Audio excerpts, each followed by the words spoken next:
Bienvenidos a un nuevo video, de nuevo. Y este video, bueno, como ven ya en el mapa, va a ser la continuación del video de las raíces étnicas y culturales de Estados Unidos, justamente. Y bueno, acá ya hay una diferencia, que vamos a hablar del siglo XVIII. Hay otro grupo de migraciones importantes, más relacionados con no tanto la Europa occidental, sino que lo que es el norte de Europa. Una de las cosas que tengo que aclarar es que en la colonia holandesa había una gran diversidad. Por ejemplo, tenemos un grupo que son judíos portugueses, los cuales estaban presentes allí.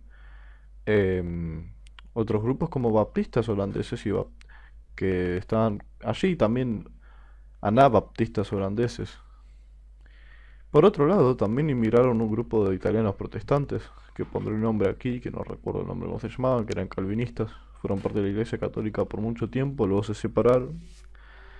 Y bueno, Francia los intentó destruir y por ende inmigraron a Estados Unidos. Acá voy a poner una imagen de la iglesia. También migraron a Argentina, un dato curioso que poca gente sabe, y a Uruguay. Son, de hecho, eran de prominentemente la parte cercana a la frontera de Francia.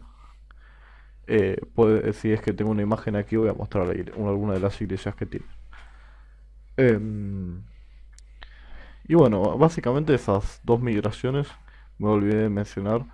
Fundamentalmente, también hubo algunos sirvientes indios, o sea, de las Indias orientales, los cuales fueron a Estados Unidos, pero bueno, no sé precisamente si se quedaron y se terminaron asimilando a la cultura local, sería muy gracioso si fuese así. Pero bueno, primero vamos a hablar de las nuevas migraciones predominantes, que son básicamente las de escoceses irlandeses y las de irlandeses y las de los alemanes. También hay otra migración importante que voy a mencionar. Bueno, básicamente acá está la zona de Ulster, entre otras cosas, que bueno, empieza a tener... Tengo que escoger otro color. Bueno, creo que había utilizado este, que ya lo había, que ya había mencionado esto.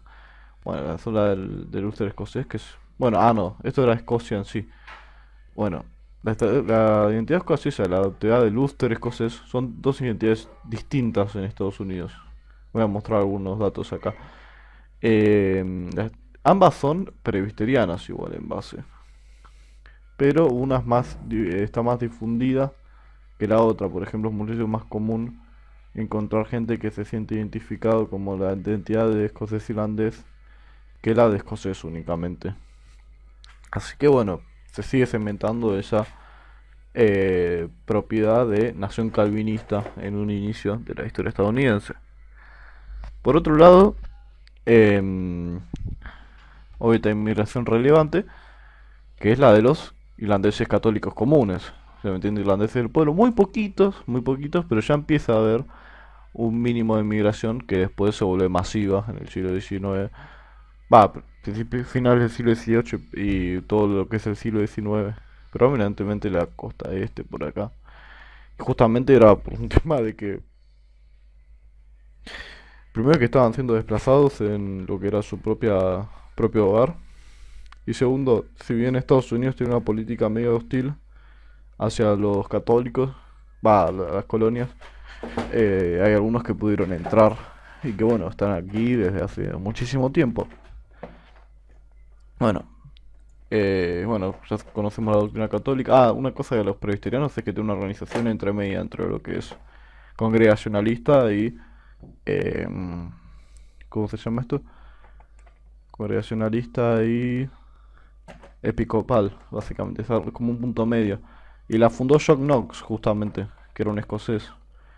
Todo lo que es esta doctrina, que bueno, hoy en día tiene muy pocos miembros, pero hace relativamente poco, en 1950 llevaba a los 3 4 millones. Vamos a ver que, de hecho, los presbiterianos, en Estados Unidos, ojo, los presbiterianos, em, de hecho, en un momento fue un porcentaje muy importante de la población, pero más que nada en el siglo XIX. Y después van decayendo lentamente. Lo mismo que le pasó a los anglicanos, pero más temprano le pasó a los anglicanos. Bueno, la segunda inmigración importante, Bueno, acá tendría que distinguir tres corrientes. Primero está la de los nórdicos en general. Em,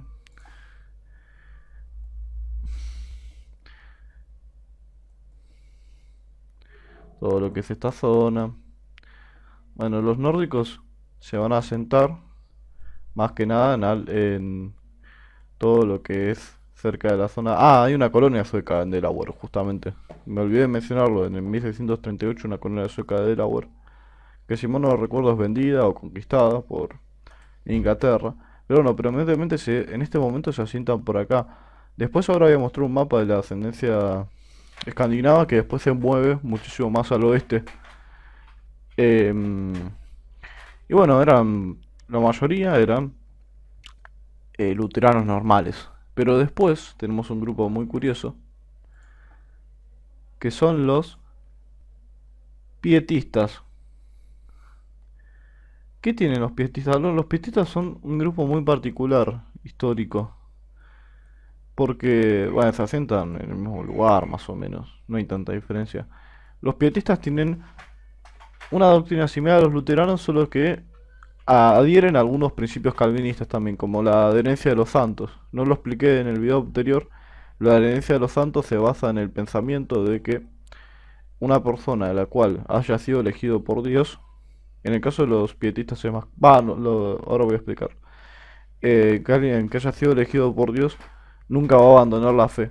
Ahora, una cosa que me olvidé mencionar es que los luteranos creen en la predestinación única. Es decir, Dios no elige quién va a ir al infierno, únicamente Dios elige quién va a ir al cielo. De manera que se infiere que una persona la cual no es elegida podría ir al cielo. En cambio, los calvinistas creen en la doble predestinación. Dios elige quién va a ir al cielo y quién va al infierno. Y bueno, los pietistas adhieren a la doctrina luterana, pero los luteranos no adhieren a la perseverancia de los santos. En cambio, los pietistas sí. Y bueno, vamos a ver que no solo en Escandinavia hay un grupo pietista importante, sino que en Alemania también. Hay un grupo que se llama los germanos paltinos, que es por la región esta, justamente, esta región alemana, la cual em, tiene elementos pietistas. Es más que nada mezcla entre catolicismo y luteranos, pero hubo un pequeño grupo pietista que se asentó acá y luego migró a los Estados Unidos. Después, bueno, tenemos distintos grupos de luteranos mainstream, si lo queremos llamar de esa manera, que venían del norte, justamente. Así que ya estamos viendo, aunque sea un pequeño cambio, de, de una nación la cual pasa de ser de un carácter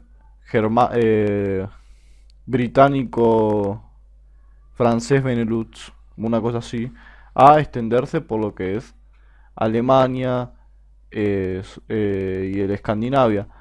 También hay migraciones, acá me olvidé, hay grupos protestantes austriacos también. Esto es algo que me voy a mencionar. Y bueno, obviamente Suiza, la cual es mitad protestante y mitad católica. Y estos grupos también migran alrededor del siglo XVIII a Estados Unidos. Tiene una migración importante a Estados Unidos estos grupos del siglo XVIII de ese carácter protestante, justamente. Bueno, por otro lado, en los comentarios del anterior video mencionaron los grupos franceses, justamente, que se asentaron en lo que es Estados Unidos. Acá hay un problema, porque yo estoy hablando de el Estados Unidos anglosajón. Pero bueno, si quieren una breve mención, lo voy a hacer ahora.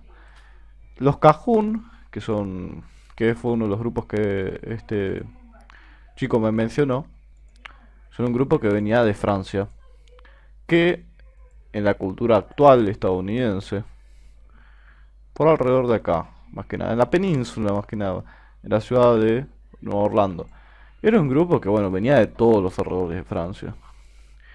Pero tiene una característica muy particular que, bueno, al Francia ser dueña de diferentes enclaves esclavistas, importaron esclavos y los llevaron allí.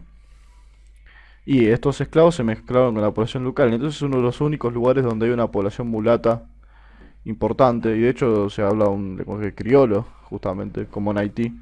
Solo que bueno, creo que lo hablan tanto franceses étnicos blancos como mulatos, justamente. El otro grupo importante de Francia son los quebecuas. Bueno, también hay un poquito en el noreste de Inglaterra, un poquito de quebecuas, que es del noreste de Nueva Inglaterra, que es algo que, bueno, me olvidé, eso es verdad. Que bueno, básicamente era un grupo muy reducido de personas, lo hablé en el video de Luis XIV, que fueron enviadas alrededor del siglo XVII y tenían una tasa de natalidad absurda. Hablamos de 12 hijos por mujer. Entonces hoy en día sus descendientes rondan los 30 millones, cuando ellos eran un grupo de, eh, creo que 1000 personas, 2000. Hablamos que es como el doble proporcionalmente de crecimiento demográfico de lo que tuvieron los puritanos.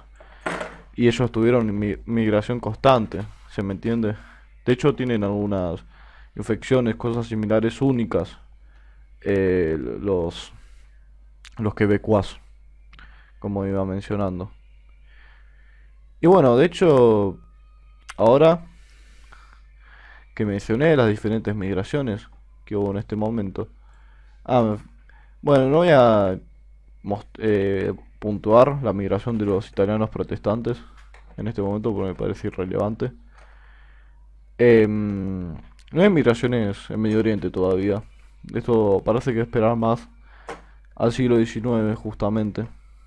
Si mal no me equivoco hay inmigraciones bohemias, de moravios en este momento, pero lo voy a checar para el próximo video y ahí les voy a mencionar si está en lo correcto o no. De que ya en este momento había migraciones de moravios, que son una iglesia particular, que desciende de los jesuitas y toda la bola. Muy interesante justamente su historia. Pero bueno, ahora que mencioné todas estas migraciones que hubo alrededor de estos momentos, vamos a hablar de uno de los temas más importantes cuando hablamos de esto. Bueno, me olvidé de mencionar de nuevo otra cosa, que los baptistas nacen de hecho de pelearse con los puritanos, tenían discrepancias, y bueno, de hecho ahora, hoy en día, como dije en el video anterior, hay baptistas que son más calvinistas y otros más wesleyanos, y acá viene el wesleyanismo. John Wesley es un hombre que reivindicaba la teología arminista. Acá voy a poner una imagen de Arminio, que bueno, básicamente partía de algunas raíces calvinistas, pero él creía que a través del Espíritu Santo nosotros éramos capaces de elegir a Dios, es decir, que no era que estamos predestinados a elegir a Dios o no, sino que era un acto de libre voluntad. Lo que sí, Dios, al ser todopoderoso y todo y tener una visión divina que trasciende a nosotros, puede saber, sabe de antemano nuestras decisiones únicamente. Y bueno, no se usa mucho esta teología, justamente. Nadie le da bola. Bueno, algo que me olvidé mencionar de nuevo. Las migraciones anabaptistas de suizos y holandeses es cuando empiezan a cabo los populares Amish, justamente, y miran en este periodo histórico. Que bueno, los anabaptistas reivindican todo el legado de Zwillingi. Bueno, Zwillingi era muy particular. Se podría decir que era el primer baptista o evangélico, junto a John Husita, que no me acuerdo el nombre precisamente. Wesley defendía un pacifismo exacerbado desde su punto de vista. Era muy similar a los Quakers. Los Quakers son anabaptistas ahora que recuerdo, pero están como más distanciados, porque tienen creencias más bizarras, si lo queremos llamar mal y pronto. Zwingli tenía una visión muy pacifista sobre la fe cristiana. Él creía que no, que que no teníamos que poner otra mejilla. No, no se podía cometer una guerra, un cristiano no se podía poner en guerra. Por otro lado, creían en el bautismo, que solo el bautismo se podía dar una vez uno podía ser adulto, es decir, elegía uno tenía que, solo iba a tener la capacidad de tener fe y de recibir el bautismo sagrado una vez cuando sea grande y tenga una experiencia de haber nacido de nuevo. Por otro lado, tenía una perspectiva de los sacramentos, la cual decía que eran únicamente simbólicos, justamente. Él no creía que tengan connotación divina. Un caso muy curioso es que los luteranos creen que literalmente el pan y el vino es la sangre y el cuerpo de Cristo. Literalmente, y una persona luterana, si vos le intentás batir eso, probablemente no le va a gustar. Y bueno, justamente hasta este año, hablamos de 1760, se da la de 1600 a 1760 se da la segunda generación de protestantes. La primera la podemos dividir entre luteranos, calvinistas, anglicanos y anabaptistas. La segunda, son unos 150 años, así que es bastante larga, es cuando aparecen los puritanos justamente, los baptistas, los pietistas, que algo que me olvidé de mencionar, los pietistas creen que creer en la palabra de Dios hace que uno deje de pecar justamente y tiene una obsesión perpetuamente por la pieticidad, que es básicamente intentar ser lo moralmente más correcto posible. Entonces tienen siempre ese push hacia eso. Después tenemos a los metodistas, que es a los que vamos a mencionar en este momento. Los metodistas tienen una organización entre episcopal y congregacionalista, dependiendo de la vertiente. El caso de los metodistas es muy curioso porque se separan de la iglesia anglicana, justamente. Se separan de la iglesia anglicana y no es que inmigran a Estados Unidos. Va, técnicamente sí. Pero lo que pasa es que John Wesley continuaba siendo parte de la iglesia anglicana. Se asientan más que nada acá y después se vuelven muy populares en la cultura de la frontera. Tenemos que tener en cuenta que llegaron a un punto donde era la denominación protestante más importante a mediados del siglo XX. Creo que en el siglo XIX eran aún más importantes, pero no tengo los datos precisos. Los voy a mostrar acá, que básicamente eran alrededor de un 7% de la población estadounidense, llegado a un punto.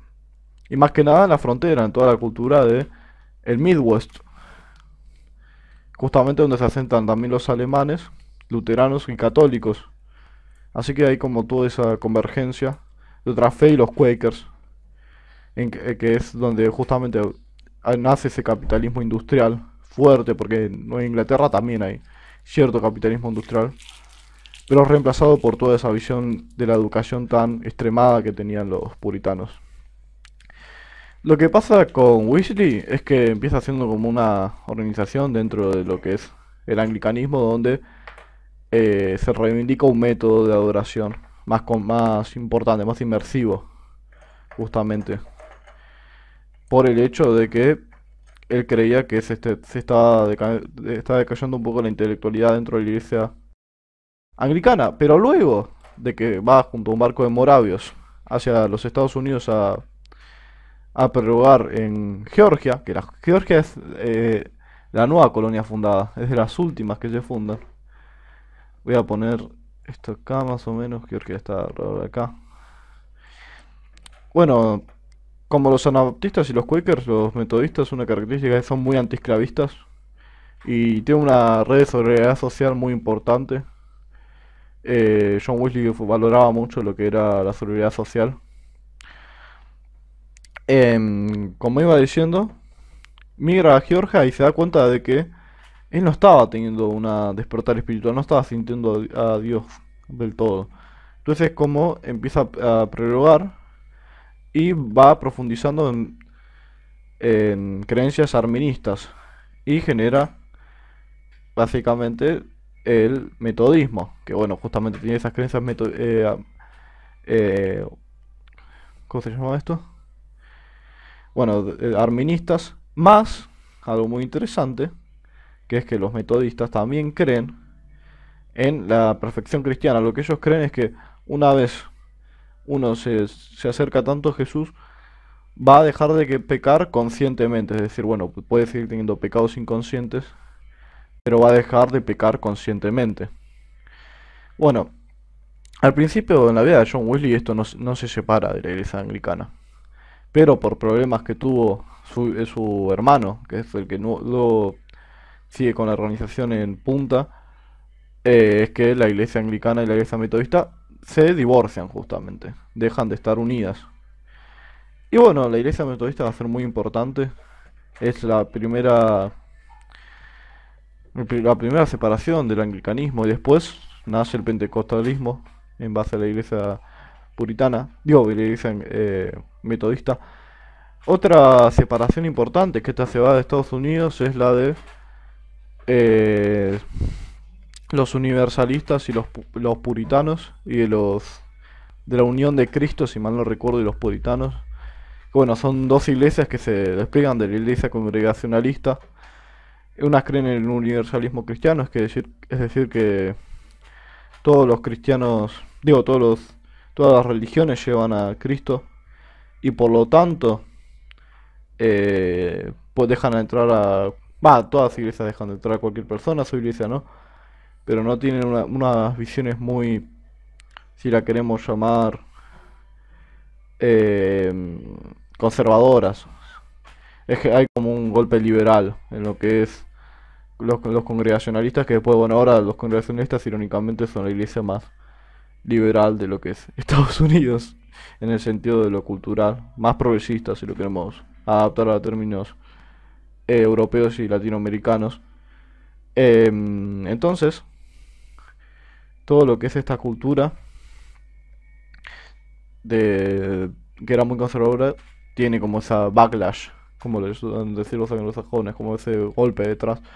Y bueno, el otro es la Unión de Cristo, que no interioricé mucho, pero también eran más liberales que los puritanos. Y bueno, mucha membresía de lo que era la iglesia puritana empieza a decaer a finales del siglo XVIII.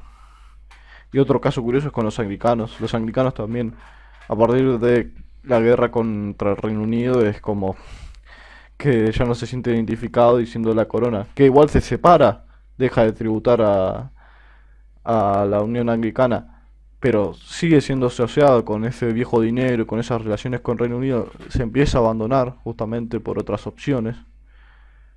Em, Empieza a haber una decadencia de esas fe tradicionales, como decía anteriormente.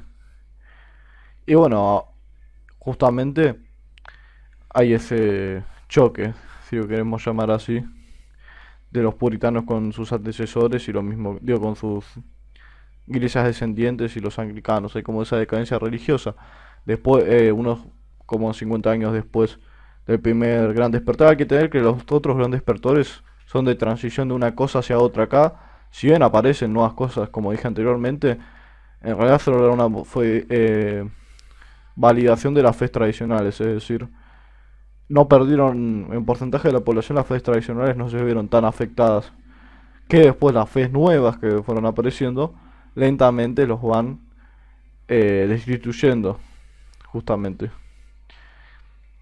Bueno, acá voy a poner el gráfico de la composición étnica de Estados Unidos a finales del siglo XVIII para que vean más o menos que es el que se hizo alrededor del primer censo.